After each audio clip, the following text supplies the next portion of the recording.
Hello, everyone. Welcome back to an episode of the Northern Block Podcast. It is Monday, March 16th, 2026. We're moving right along here with March. Months are going by fast. LeBlanc, how you doing? Good. We're doing fantastic. Good. Good to hear. Let's talk about all the news that has been going on in the NHL this week. We got a fun game of Make It or Break It for those who remember the last time that we did that game. It's basically talking about what teams will make the playoffs. But anyway, let's talk about the news around the league first. So let's congratulate somebody here. Anze Kopitar, number one in Los Angeles Kings point scoring history. He just surpassed Marcel Dion Saturday night for 1,308 points. There you go.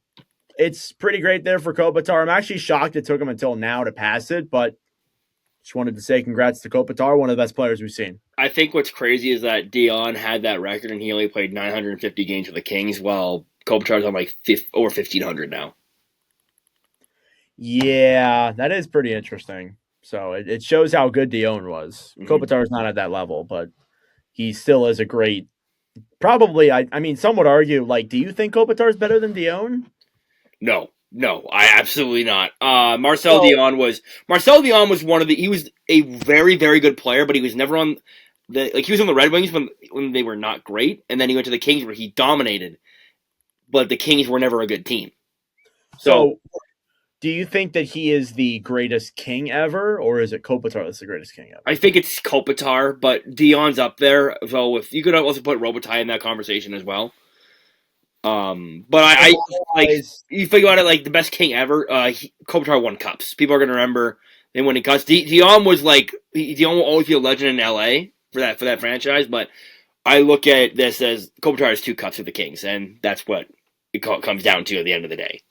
Yeah, I don't think. I mean, like, yeah, Dion was more dominant, maybe in a shorter length of time, but he wasn't a full career LA King. Kopitar, yeah, I was going to mention that too, where like Dion came from Detroit and then he went somewhere else after the Kings. I don't remember where it was.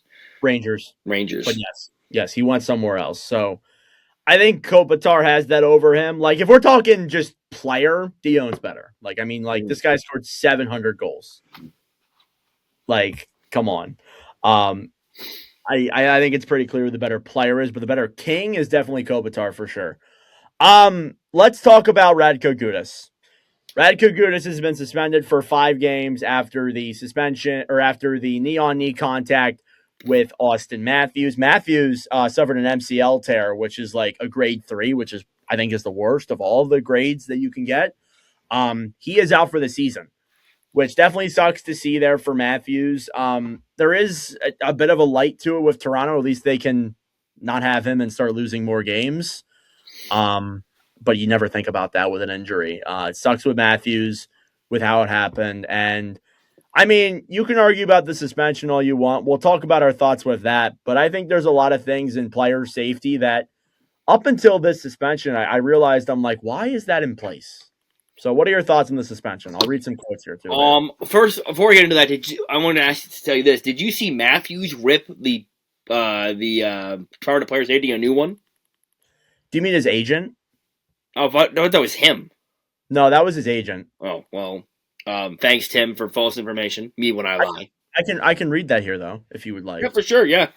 So he said in the quote, "In light of the obvious severity of the play, I am very disappointed and shocked that the league would allow such a ruling. A phone hearing in 5 games is just laughable and preposterous. While the hearing process is prefixed in our CBA, that there was no further discipline is a reckless and ridiculous position for player safety. This decision results in a further loss of confidence in the disciplinary process for all players. Players and fans deserve better." And then this last line of text is crazy. He said the player safety department should be suspended. So that was Matthews' agent, Judd Moldover, who said okay. Because I was told that was Matthews. I'm like, damn. That was not Matthews. Matthews would not have come out himself and said that. There's no way. I was like, okay, I see you. But no, like, he's not wrong though. His agent is not wrong in the slightest. We're going to lead off with this. I want to start with the Matthews side of it. I mean, what is the Matthews side? He's out for the year. Matthews side of it is that Oh, you mean the Leafs side? Matthews and the Leafs? Yeah, we'll go. So Okay. for I'll start with Matthews, and we'll go into the Leafs. But like for Matthews, just what a tough way to end the just such a tough year for Matthews. Like very very just like underwhelming. Like he's capable of doing better. Just for the team as well. Oh, just a very disappointing year. Very disappointing. I'm sure he's disappointed that he doesn't finish out the season. Yeah. Like bro's got to bounce back. I know he won the gold, and that's great for him and everything. But like for his job, like he's got to bounce back, or maybe Toronto. I'm not saying they're going to trade him, but that's a lot. That's a lot of money. So here's a fact I want to bring up. Matthews has not played a full season since his rookie year. Yeah, which is kind of nuts. And again, I know COVID was in there, and I know all that and that, whatever. But like, we're gonna look back on Matthews when his career is over as a guy who a lot of people were saying that could pass Ovechkin in the goal record. Like, I don't think that happens anymore, but that was being brought up. We're gonna look back at him and be like, man, what if he didn't miss all those games? What if he was utilized properly too? I feel like, and a lot of Leaf fans pointed this out to me. Craig Berube, a lot of this year, utilized Austin Matthews in a position, like in a lot of defensive positions. yeah, And like Matthews is a very good two-way kind of guy. He's really improved on his defensive side, but we're forgetting that this guy is prominently known as a scorer. yeah. I find with a lot of coaches, like they take guys and they're like, "Hey, what if you started playing defense more?" He's like, "But I score." But no, it's defense time. Like, And that's the other thing with me is like these guys are on your team solely to score. Like Ovechkin, the reason why he's been so good offensively is that he never was asked to play that defensive game. Now, it's not like you should be just like oblivious defensively, but putting him on the PK, putting him on these different roles is a little bit much. I will say though, Matthews has the defensive capability to be in that role. Like he can. Yeah.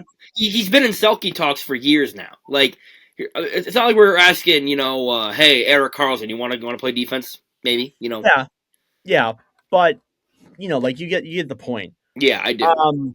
So straying away there from Matthews, Maple Leafs. What did they do after Gudas Neon? So as you say, it's like what? Like it's like it's the theme of the podcast. Like, what did I expect after the Gudis hit? Nothing. Like they did try and go after Seneca. That's like that's been portrayed by me. They gave Seneca a rough time after Matthews went out, which sure, I guess, but yeah, like no response at all. And we've been saying this for so long how the Leafs they're soft. They're soft. They're not tough. They're soft. Yeah. And this proves it. That's your captain. That's your leader on the ice after a dirty hit. And what do? Crickets. When you piece it all together, you bring the Marner thing in here, you bring the Tavares thing, you bring Nylander in here. I think Sid 60 said this, and as crazy as I think Sid is, he actually made a good point. I feel like they all cared about the money rather than each other. Oh, wait, hold on, let me finish.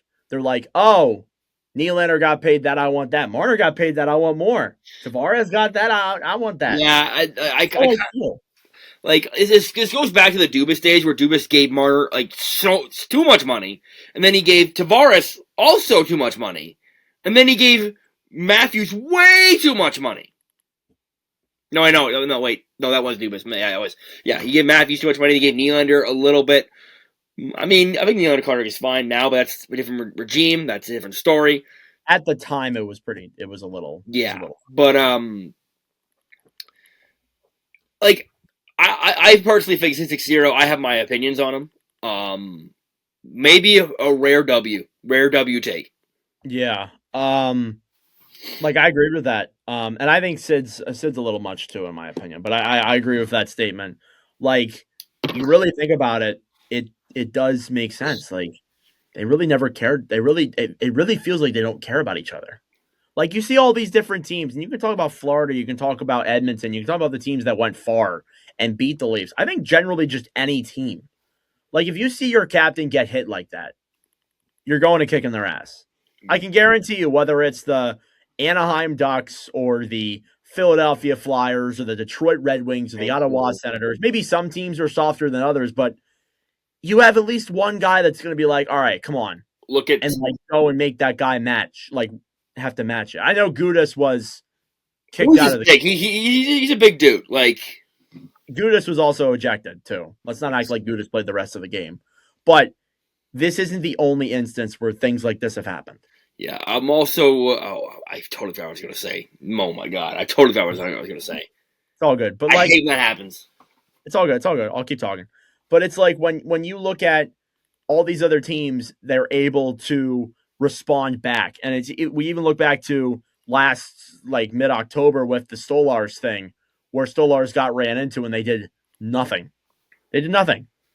Like, and I mean, again, there was that quote that was coming from Steve Dangle, who was talking about how like Carl trying to go after Carl. I saw that. I'm like, dude, stop. Like, I thought that was a pretty clown move to do. I think maybe what he was trying to get across was that you need to like not be soft and respond back. Maybe not like this isn't an eye for an eye. Like this isn't. Oh, you took out our guys, and we're taking out your guys. Like we're not. This isn't. Like, yeah, but you also can't let them. You can't let them walk all over you. I agree. I 100% agree. But like, that was not the right approach. You know for a fact if they went after Carlson, oh man, that would have been that would have escalated to the point. Yeah. I would have been the point beyond return. That would be. I'm interested to see when these two play next season because I don't think they play each other again. Yeah, I don't think they do. Yeah, so it'll be next season when there's something happening. I don't know. Maybe they do. I'll confirm that. But like anyway, yeah, I agree. Let's move over to the Gudas side. So, do you agree with the amount of games that it was? I think yeah, but like the fact that he's out for the year, I maybe would have done an in-person hearing. Here's my thing. Why do you need to do an in-person hearing to determine whether it's 5 or more games? Yeah, it's stupid to me. Like people are busy. Like we don't gotta fly to New York to see you. Like, not only that, like it shouldn't matter.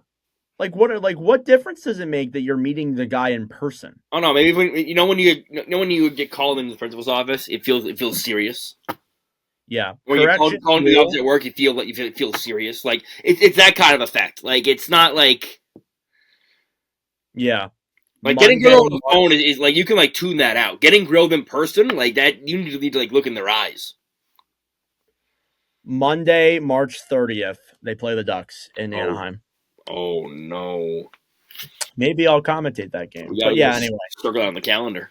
Yeah, might have to. But anyway, yeah, I mean you look at like I think it's very stupid that you have to do an in-person hearing for that. I get like, whatever, but I just think it's stupid. Like, it shouldn't matter whether it's in person or on Zoom or on the phone to determine how many games it'll be. What difference does it make?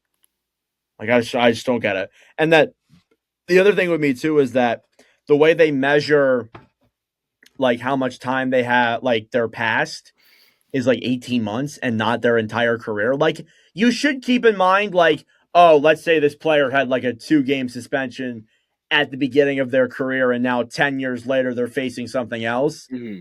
That context is important. But I think you should factor in that RadKO Gudas is a repeat offender, and he's been suspended more times than I can remember. Yeah. More times than the usual player. But here's the thing: the way the NHL does their like repeat offender is that you need to not be suspended within 12 months to be considered a repeat offender. Or it's 16 months, excuse me. Yeah, it's a year and a half. I think that's really stupid. Yeah, like I think if you've been suspended before and you get suspended again, guess what? You should be a repeat offender. Like technically, Brad Marchand, who's been suspended the most times in NHL history, is not currently a repeat offender. Yeah, I mean, look, context is important. I think you should acknowledge the fact of like, oh, you haven't been suspended in a while. And maybe factor that in, but like you should factor in a player's entire career and not just the last 16 months. He's just 6 times, but he's been a good boy the past year and a half, hasn't he? Who's a good boy? Who's a good boy? Like we can't be doing like. Yeah. Like this isn't Cooper the dog. Like yeah. Yeah, I just think it's so stupid. The way that works. So yeah, they definitely need to fix that. But yeah, I mean that next time they play, it'll be interesting. Probably not though, because the Leafs won't do anything. Who cares? Nobody cares. Nobody cares. Yeah, I think 5 games is I. It could have been a little bit more. It could have been more, but I'm satisfied. You know what I mean? Yeah, I'm satisfied. So it is what it is. I guess you could Now, say. now, if I was a Leaf fan, I would not be satisfied. That's one thing I will put out. Cause let's put myself in their shoes. If someone took out Tim Stützle and he was out for the year, I'd be pretty mad. Yeah, I'd be the same way. Also, Gudas keeps going after Leafs players in general, not just Matthews. Like that has to be addressed. And I don't know. I can't name you who on the roster is going to go up and take on Gudas. The I only, can't tell you. where's Revo when you need him? Like, Maybe they could use him. I know. Right now, the only person I can think of maybe Dakota Joshua. I don't even know if He's not. He's cute. Like, okay, let's move on. I will say this too. He's also not going after just guys in the Leafs. He's going after big name players. Mm-hmm.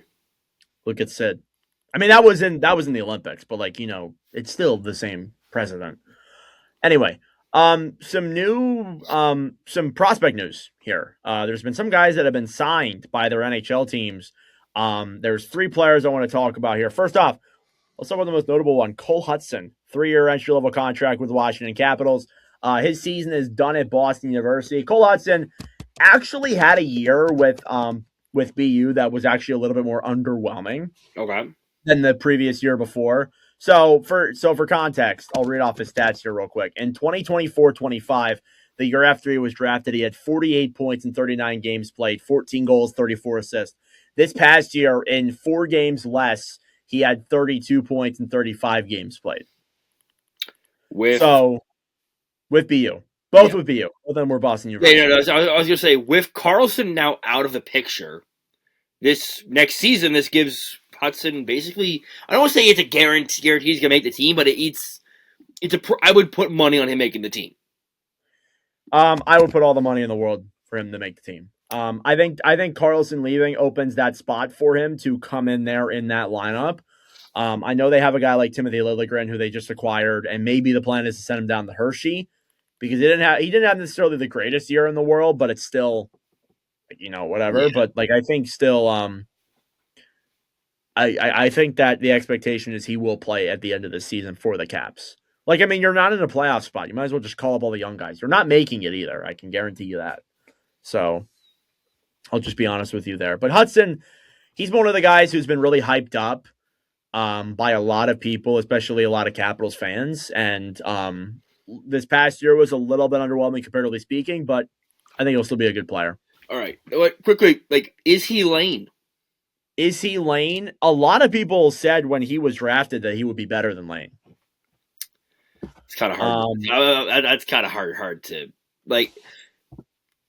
I don't know. You know my thoughts on. I like Cole Hudson. I think he's going to be a very good NHL defenseman. I don't think he's going to be on Lane Hudson's level, though. I think Lane will always be the better brother. Well, we won't really know until he. I know we don't really know, but I'm just saying that's my prediction. Yeah, I know. That's what I'm saying. We won't really know. I mean, you can look at the numbers. Lane Hudson had better numbers in his 2 years at BU than Cole did. And I think Lane, would you look? I mean, we didn't really view Lane as a Calder winner, but you look in the next year's class of rookies. Do you think Hudson would win the Calder? No. Yeah, so it depends. But we said the same thing about Lane though. When he came out, he ended up winning the Calder. Yeah, so we really don't know, but we'll see what happens there with Cole. He's very interesting. Eddie Genborg has signed a contract with the Detroit Red Wings. This is a guy who was in the World Juniors this past year, and I really enjoyed him. 8 points in 7 games played in the World Juniors, 25 points in 43 games played in the SHL. Underrated guy. His upside may not be that large, honestly, but it looks like he is going to come and play for the Grand Rapids Griffins. I wish he That had. was the guy that was drafted by Detroit, who I think is going to look good. Listen, I wish we had Tim here right now because he would give us the best analysis you get to think of. But bro is now sipping tea because he has no voice right now. Yeah, he lost his voice. That's why he told us he's not recording with us today. But I know Tim is very high on Yenborg. I think he's going to be. I'm not as high on Yenborg as most people. I think he's going to be a good middle six guy at his peak. I don't think he's going to reach the first line forward. But the numbers are good though. The numbers are really good. They're damn impressive. He's very underlooked by a lot of people. You talk about underrated prospects. He's definitely one of them. Yeah, he definitely outside of Detroit fandom. Let me say that. Yes. In Detroit fandom, everybody knows who he is, but outside of that. And then last but not least, another prospect is a goalie prospect for the Leafs. Artur Aktyamov signed a 3-year contract. It's a two-way in the first year, then a one-way after that. So that kind of sets up the timeline for Aktyamov. I think they kind of want him to be in the NHL. That makes you maybe wonder. Not next year, the following year. Makes you wonder about a guy like Stolars or Wall. Because Stolars is extended. So is Wall. But if he's on a one-way... Yeah, and Aktyamov's put up good numbers too. 32 games played, 18, 10, and 4, 904 save percentage. Marlies aren't that great of a team, but I was gonna say, I'm like, is he? Because I've heard that name before. I think I've seen him play a game for the Leafs too. He did play a game this year, but he came in relief. Yeah, because the Leafs had so many injuries. But he put up good numbers in the KHL. The last year he played in the KHL, he played 17 games at a 9.21. Okay. So he's got upside, and I think he's gonna be a good goaltender. It's interesting though when you look at because they have Dennis Hildeby there too. Don't forget about Hildeby. Yeah, Hildeby's there. So that really. So in conclusion, the Leafs have too many goalies. You got decisions to make, and with this signing with Aktyamov, it does make things interesting because again, the last years of that deal are a one-way, and Hildeby this year played 19 games in the NHL at a 9.12. That's pretty damn good. Here's my question: what is Brad cooking? What I don't I'll be honest. I feel like it might be a hint at a trade for either. I don't think they give up on Wall. I think maybe Hildeby's the guy to go. Yeah, it's either. I think Joseph Wall. I think you got to keep him. I think he's been awesome. Yeah, I'd be shocked if they gave up on Wall. I'm a big fan of Joseph Wall, even though he plays for the Leafs. I think he's fantastic. He can't stay healthy. Here's the issue, though. They just signed Stolars to. I know. This is why he's not even on the deal yet. He's on the last. Hildeby might be a trade chip. Yeah, just fire Brad like this. Anyway, yeah, so those were the 3 guys that were signed. I thought that would be cool to talk about because we're in that time now where guys are getting signed from college. It's kind of my favorite time of the year because you're seeing all those prospects start to it's a good time of year to see all the prospects coming in. Some are going to help teams with their playoff push. Yeah, like Leonard last year for the Caps, Demidov last year for the Habs. Or some are just going to be like, you know what, I'm going to sit back. Yeah, or stay in the AHL. Yeah. It's cool. It's a cool time of the year. I enjoy it. All right, that's it for news. Did you have anything you want to discuss? Anything about that? Any news? Can't think of anything right now. All right, so let's go into our game. So we played this game a couple weeks ago. It's called Make It or Break It. We're going to talk about basically 3/4 of the league and ask, will they make the playoffs or will they break and not make the playoffs? The East is going to be an absolute mosh pit, so we're going to start off in the West. I think that's what we did last time. But anyway. Western Conference, the last place team is the Vancouver Canucks, 48 points. They're broken. Bro, they're broken beyond repair. It's yeah. We'll probably see them get eliminated here officially in the next couple of days. We're starting to get to that point where teams are going to start getting knocked out of the playoffs. In Vancouver fashion, I'm going to say this right now. I think in Vancouver fashion, they will finish dead last and they'll be picking third. That might be what happens. That would suck, though. I feel so bad because Vancouver gets gypped so hard by the NHL. If Vancouver got Gavin McKenna, I'd be pretty happy. I'd be happy with that too. Yeah, I think if they got a top guy and that would give me a reason to watch the Canucks. Yeah. And even seeing like McKenna or even a Stenberg with a guy like Z Boyum, like that would be a fun thing. That'd be two good cornerstones to have for sure. Yeah, I think they're still a ways away even with McKenna. But anyway, Calgary, that's another team that I wouldn't mind seeing McKenna Yeah, with. Calgary's broken, but Calgary has broken it down. Like they're broken on the side of the road, and they took out the spark plugs. Like they're yeah, yeah, yep, like yeah, they're trying to be they want that pick, and that's clear. The Calgary trade really symbolizes that. So does the Uyghur trade. Like they're letting the youth take over next year. yeah, yeah, and that's fine. Like if they get a high draft pick, we've been saying this for years. A high draft pick is what they need, and like that puts them in a great situation. Conroy has put them in a phenomenal spot, an absolutely phenomenal spot.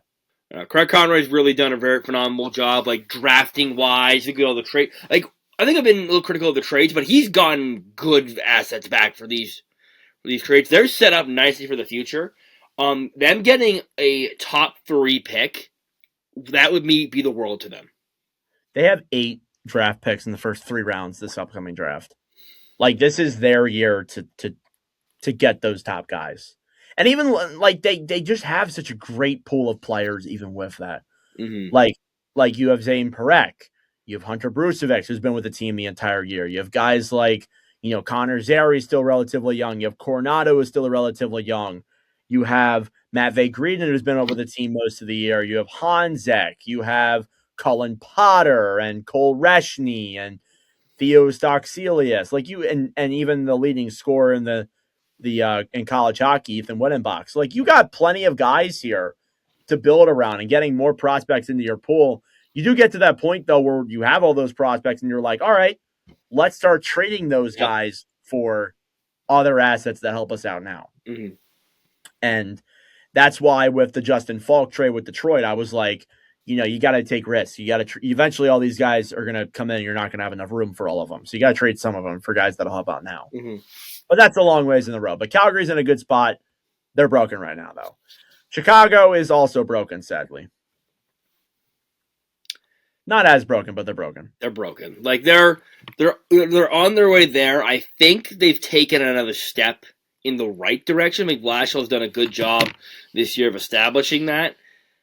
But yeah, like I look at them right. Let's look at. I got the standings up right now. They're 10 points out right as we record right now. Yeah. Yeah, it's gonna be. Like, that's only 5. You say that's only 5 games. Yeah, but other teams still win in front of you. So, yeah. And I mean, if honestly, if Bedard didn't get injured, like we never know. Like they could have stayed up there, but I didn't think they were ready for that in the first place.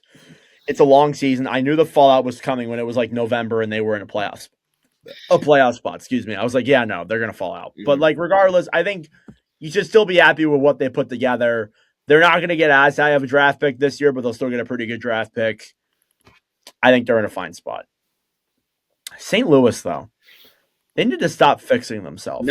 Not so fast. Yeah, they need to stop. You were in Ivar Stenberg territory. Imagine Otto and Ivar on the same team. Yeah, but do you know the record in their last 10? Like it's 7 something, and it's 7-3. 7-2-1 in their last 10. Yeah, so you're correct. Like they won like 6 in a row. Hear me out.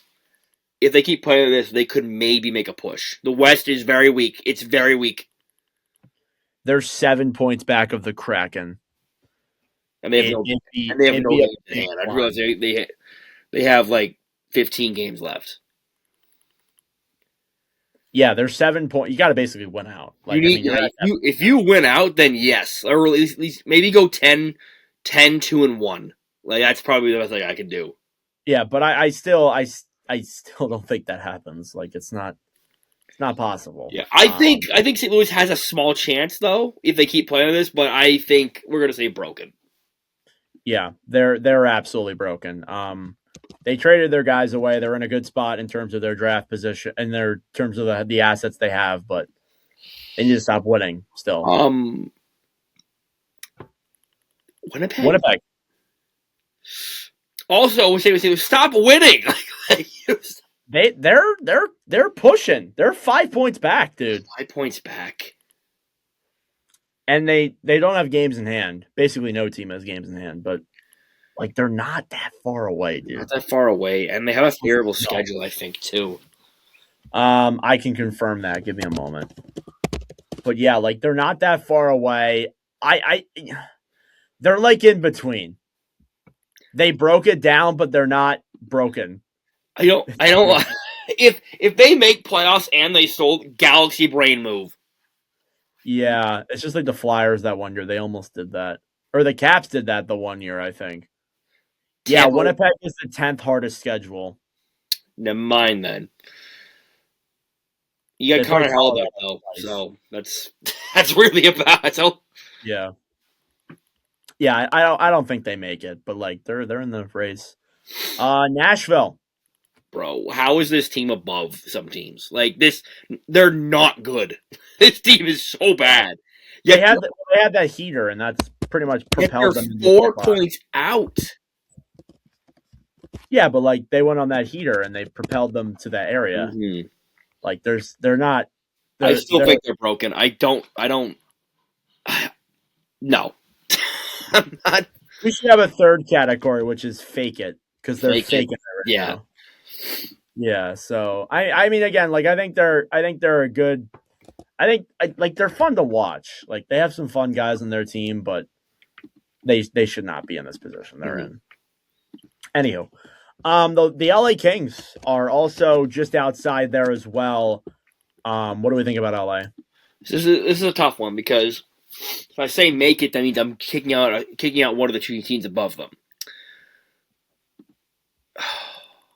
I did a rest of the schedule by the chart. I did, and I had LA out of the playoffs. I'm going to say break it. I don't believe in the LA Kings. Yeah, I don't think LA makes it either. I just can't see it. I mean, you tell me right now what team, like maybe Seattle, you can kick out of there, but like I think San Jose makes it. I think San Jose is going to make it. I think Seattle. Yeah, I think I would take San Jose over both those teams right now. Yeah, so it's just like I don't know, honestly. But I think they're done. I don't think they make the playoffs, to be honest with you. Last team below the playoff line in the Western Conference is the San Jose Sharks. I think we just kind of alluded to that. Make it.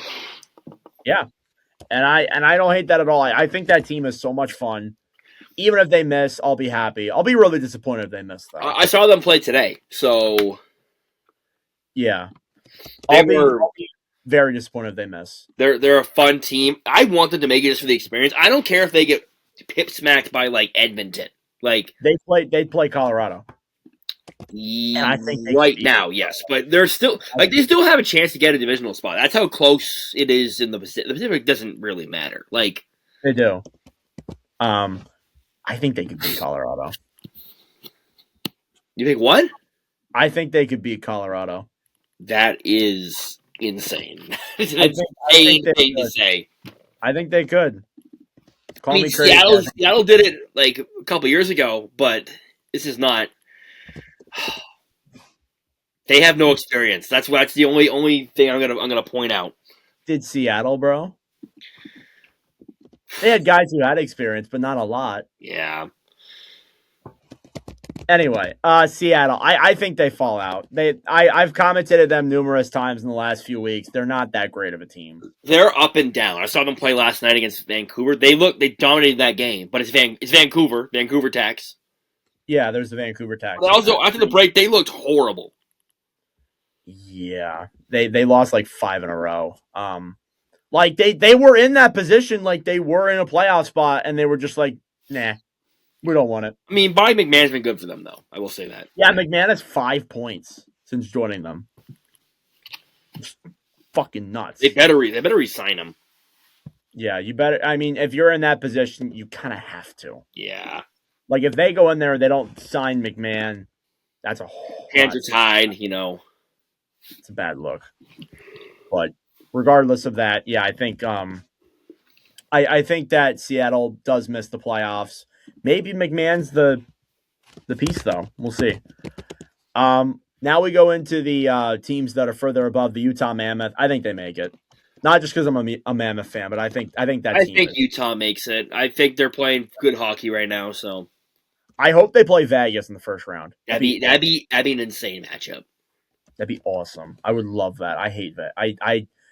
I like Vegas as a hockey fan, but as a Mammoth fan myself, I just can't stand them. Also, it would create Vegas needs a natural rival, and yes, they have Colorado, but they're not in the same conference.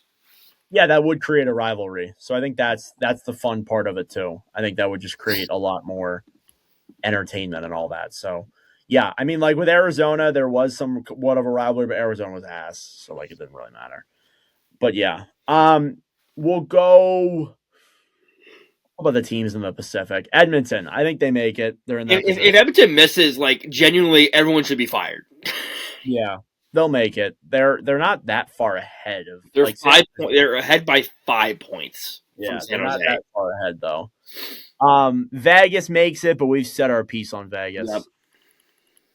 And Anaheim will make it too. Anaheim didn't look good against Ottawa. They looked really good against Montreal today, though.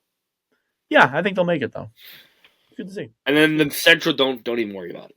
No, we don't need to worry about that. They're locks. They're so far locks. It's not even funny. Yeah.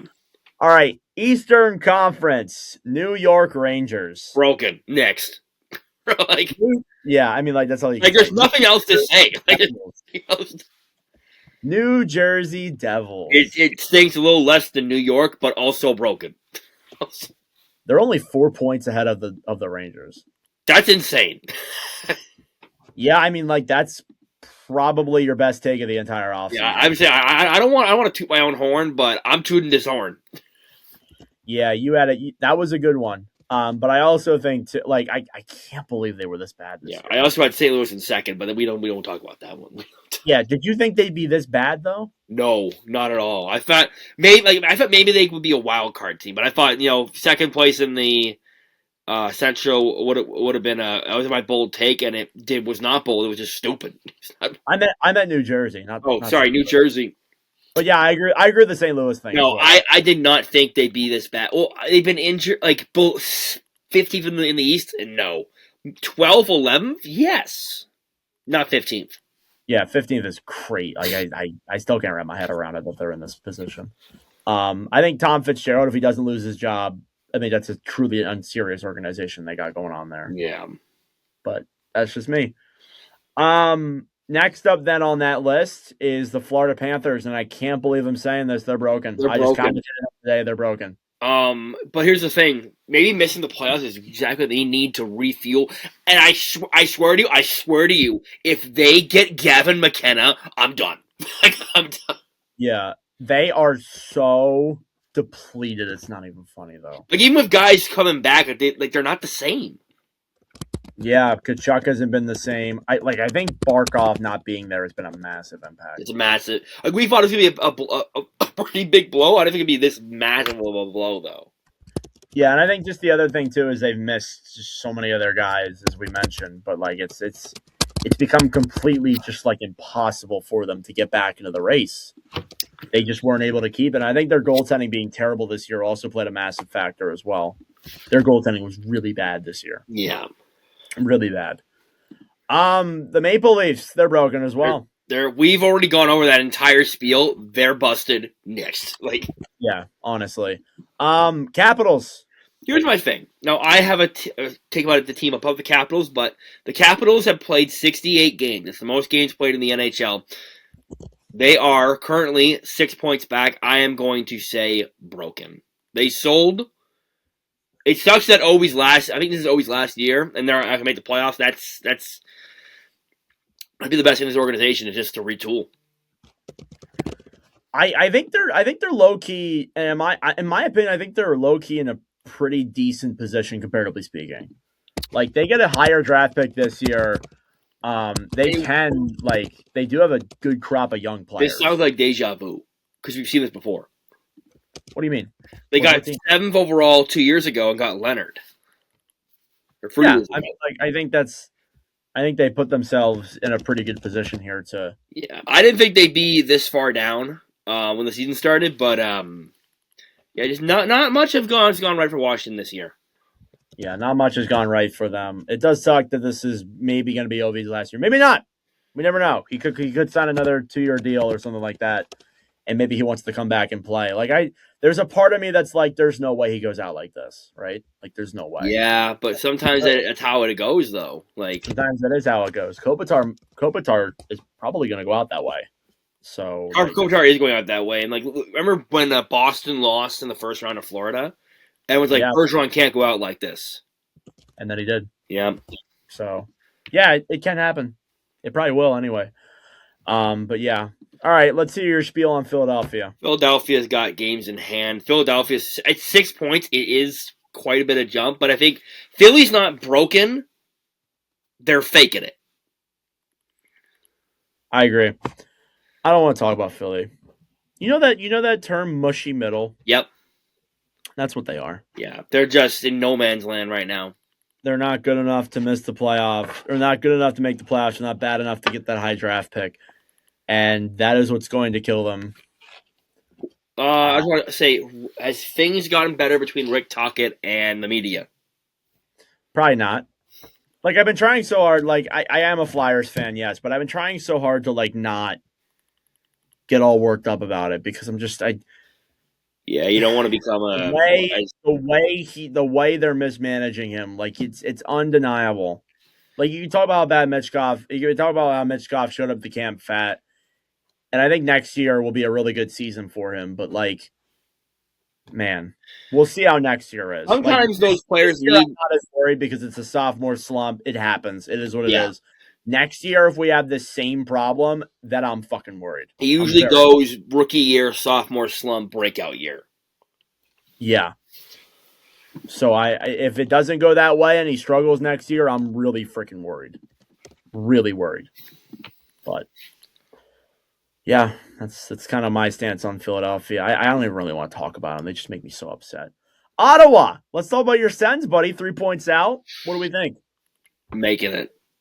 You think they're making it? I think they're making it. The way they're playing right now, it was 7-1-2 in their last 10. Do they play Detroit again? Yes. Oh my god! What day? I need to stream that game. They play them at the end of March. Oh, it's probably when I'm away. I really think Ottawa, they're surging right now, and all they need to do is if they don't play Boston again, which sucks, but if they can get points off Detroit, they play Buffalo and Tampa again as well, so they need to just keep winning. And they've been playing great right now. They're on a hot streak. That continues. I think they can make it. Yeah, bottom line is you got to win. I mean, like, again, you can't control your schedule. You can't control the way it is. You control what you can control, and you can control the next game. That's really about it. Yeah. You can only control how you play. Mm-hmm. That's the bottom line here. So I think for Ottawa, on the bright side, they got their pick back since the last time we talked. I was actually a little bit surprised to see that they got that pick back, but I was shocked. It's 32nd overall, which I think is better than nothing. Yeah. Like, you can still get somebody good at 32nd overall. It's a deep draft too. Yeah, so like I think that's good to see. But like I look at Ottawa, even with that 32nd pick, I still look at them in a much better position than I did without their pick. Yeah, at least they have it now. In a way, at least it's 32nd overall. But yeah, I mean, like, again, if the Sens don't make it, I'm not terribly worried. But they don't make it. It is what it is. They should have played better. They should have played better in the fall. That's what's going to come down to. You do have to hope that like Linus Ullmark will improve himself the next year. Then Ullmark was good this weekend. He's been a lot better. Yeah, from what I can tell, it seems like, especially with you, like from what I've seen game to game, it seems like it's like a game to game kind of thing with him. Yeah, it's like sometimes he's good, sometimes he struggles. It's kind of what I've seen. Like he played both games of the back to back this week. Really? So he played yesterday and today, which I was surprised to see. Did he win both? Yes. Oh, got a shutout in one of them. Wow, good for him. Yeah. Good for him. All right, next up is the Columbus Blue Jackets. Making it.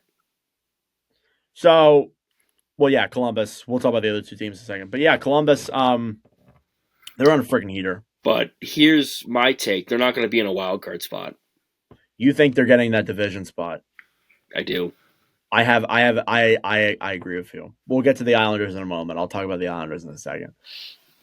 Detroit. Making it. You think They're Detroit's on a slump right now, but I think once Larkin comes back, they'll go back to their ways. Yeah, I agree. Boston.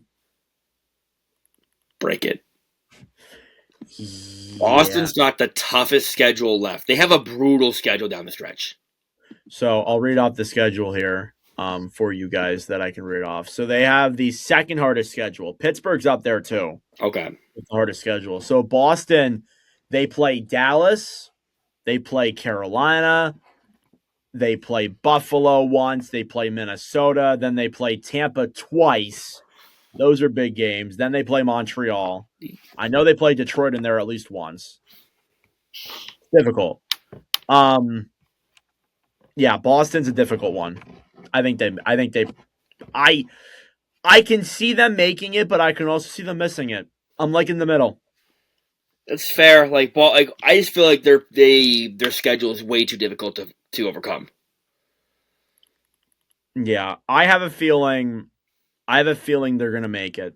Okay. I have a feeling another team is going to break it. Detroit, I think, makes it too. That being said, the New York Islanders. I still think they make it. No. Really? I disagree. I think that they don't make it. Okay. Here's why. So they're 7-3-0 in their last 10, yes. 5 of their 6 wins that they've had since the Olympic break have been come from behind wins down 2-0 or 3-0. And that is great, but they've played a lot of their games like that since they've come back from the Olympics. Yeah, and you can't play that way. That's true. I think they're going to fall out. And I will say this too. They made the trade for Shen. They're propped up by Sorokin. And Schaefer's been great, but they're really propped up by Ilya Sorokin. He's been insane. Okay. I think they break it. There's a different team in here that I think breaks it, though. Is that Pittsburgh? It's Pittsburgh, yes. I think Pittsburgh will stay. I have a lot of faith in Pittsburgh. I know they have a lot of overtime losses and all that. They do kind of have those renditions of the Flyers in a way from that one year, but I still think they make it. I don't know. They like Boston. The schedule, that's my number one thing is that they had 1 and 2 and toughest schedules left. Yeah, the annoying thing is with Pittsburgh is like I haven't really gotten the opportunity to commentate them that much, so I can't really speak on their play. It's I know I need to commentate the Penguins more, but like it's from what I've watched, I think the Penguins are a bit of a boring team to watch. Yeah, they play a certain style. I think Muse coaches them well, but it's that he does. They're a very good defensive team when they want to be, and when they're on their game. The Islanders, those couple years. So I'm here for abolish the Metro Division 2026. We're going to avoid Carolina. No, Carolina's making it. Yeah. Montreal, and I'm only mentioning Montreal because they're a point ahead of or 2 points ahead of Boston. Like it's close, dude. Montreal's gonna make it though for me. Montreal's also lost a handful of games. They've also been struggling the last few games. I think they still make it though. Tampa Bay will make it. They've struggled too though. They're 3-7 their last 10. They're starting to fall a little bit. Buffalo. If they miss the playoffs, you need to burn it to the ground. They're playing too good to miss. Yes, I know that, but nothing's. There's no guarantees until they actually. If they miss the playoffs, you got to burn the arena down. You got to just start over. 4th in the fucking league. Though. I know. That's why I'm saying Minnesota, who we didn't even talk about in the West. Yes, but nothing's guaranteed. I know that. We know that, but I mean, is it really guaranteed that Colorado makes the playoffs as of right now? It's not because they haven't only officially made 4 things guaranteed in this life: death, taxes, the Red Wings in March, and the Sens in November. That's it. Yeah. I thought you were going on a different road with that, but yeah. I think Buffalo makes it regardless of that. Yeah. I think they make it, and They'll be a tough out. They will be a tough out. That'll be a fun series to watch. Right now, they would play Boston. Oh my God, that'd be. No, they play Detroit. Wait, no, you're right. They would play Boston. Sorry. That'd be a fun series. That would be a fun series. That'd be like there'd be like fights every night. Like that would be. Boston Buffalo used to be a really good rivalry too. Yeah, so honestly, like I want to see that as a matchup. So Tim and I just picked the rest of the games. I was bored. We just picked the rest of the games of the year on a application, and it gave me first round Buffalo Detroit. Ooh, that'd be a fun series too. Detroit can get into that first wild card spot. They can. Yeah. I had Detroit third in the Metro. I had Montreal in the first wild card spot. That could happen too. I would love to see Columbus get in there and play the Pens again. Columbus, Pittsburgh. Oh man, I don't know if you remember at its peak, but that was cinema. Yeah, that was a fun series. I think I could see that again. If Ottawa got in, I would love to see them play even if they played Buffalo or any Ottawa. Oh man, that would take me back because like my first when I was a kid getting into hockey, Ottawa Buffalo met every year in the playoffs. I want them to somehow face off against the Wings. Who, Ottawa? Yes, bro. That would just me and Tim wouldn't speak to each other for like a week and a half. Like it would be can it either be a first round matchup or can like Ottawa and Detroit win a playoff series and then they play each other? Like Ottawa Montreal would that would be a fun series. That would be stressful, but it'd be a very fun series. I just remember the Ottawa Leafs and just watching you like rage at everybody. It's like it's my favorite part about it. It's just you just be crashing out at everybody. Yeah, you just be crashing out. That'd be my favorite thing. But yeah, for the West, I need San Jose, Colorado. That'd be fun. That'd be peak. I would love that. Celebrini versus McKinnon. That would do numbers. So what? You don't want Kings Oilers for the 5th year in a row? No, that's not happening. Hopefully not. Edmonton Vegas, I'd actually be a little bit disappointed in. We've seen it. Like it's what I think. Like seen it once. Good. See it twice. Sequel's good. See it 3 times. Fuck off. You see it like. I think I would still enjoy it, but it's like first round. Really? The West here, like I think Dallas, Colorado. I think that's locked in. Unless, Dallas, Minnesota. I think that's locked in. Unless Dallas in the final 3-4 weeks goes on a surge. Colorado, Minnesota would be good though. That would be fun. That would be very fun. Well, I think any matchup of those would be fun. I'd love to see Anaheim play the Oilers. It has those renditions of like the Corey Perry. Yeah. I remember 2017. I remember that series. That was a fun ass series. I would like to see. Hear me out here. Anaheim plays Seattle. Anaheim, Seattle wouldn't be too bad either. Utah and the Abs. I think I'd kill myself. Sharks. Would you? How would you feel about Sharks Oilers? Sharks Oilers would be great too. That'd be great. It'd be a very short series in my opinion, but it'd be great. Yeah, I think the Oilers would pummel them. Sharks Vegas would bring back some of the you know what I'm talking about. You know what I'm talking about. That game 7. Great memories. But yeah, those are all fun matchups. All right, that's all I got. Honestly, not that crazy an episode. I don't got much either. We're getting down to it though. We're getting down to it. Like we're like 4 weeks out from the playoffs. Yeah, we're not that far away. Like it's April 19th that it starts, I believe. And we're March 5th, 16th. Yeah, we're like a month away. Yeah. I can't wait. That's crazy. Can't wait. Oh, it's April 18th that they begin. So yeah, we're basically a month away. Yeah. And just a reminder, you came in 7th in our playoff pool last year. Hey, bro. Don't worry. I'll be better this year. Don't worry. All right. That'll be it for this episode of the Northern Block Podcast. Thank you all so much for watching and listening. We greatly appreciate it. We'll be back next week for another episode.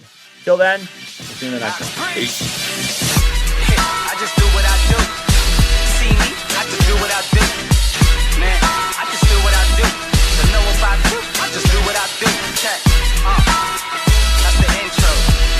See that? Yeah. I just do what I do. See me? I just do what I do. Yo, check. Let me flip this script. I feel privileged for all who can witness this. I am close close to divine. Know the moment is mine, need no omen or sign. Providing a back sound to all the squares that ask around, we getting it. My skills pay me. Trying to get a million, baby, with an adopted flow that God gave me. Nino. Tell whoever runners that they spot is temporary till I take it, it's mine. I'm selfish. Yo, will. Tell Miss I'm on my wealth tip. So when we cash out soon, I'm just investing. No yes men. I've been a legend since before mom and dad had me and was best friends. I chew through comp, don't test them. I chew on tracks, cause after that I bless them. I just do what